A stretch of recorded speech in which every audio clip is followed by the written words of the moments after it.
Ex na si Sian Lim inamin sa TikTok video na joke lanang daw ang pagmamahal nito kay Kim noon.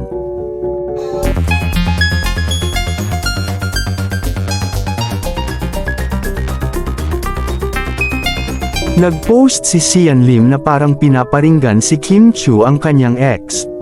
Si Sian Lim ay inaming masakit din daw para sa kanya, ngunit makikita sa kanyang post sa kanyang TikTok.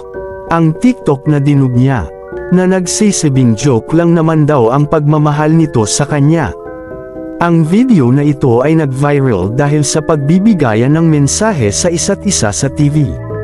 Dahil ibinunyag na ng dalawang ito ang hiwalayan nilang dalawa, nagparinig naman si Kim Chiu sa It's Showtime. Sambit ni Kim Chiu, hindi po dapat pinaglalaroan ang pagmamahal. Sambit nito habang nag-host sa segment ng It's Showtime. Ang especially for you, sinasabi rin at bali-balita na lang sina Kim Chiu sa segment na pinag-hostan nila. Ang especially for you, dahil di umano ay nais daw ng ex na si Sian Lim ng closure. Ibinunyag ito ni Meme Vice Ganda habang nag-host, sapagkat sambit ni Meme Vice na, after makipag-break gusto makipag-closure.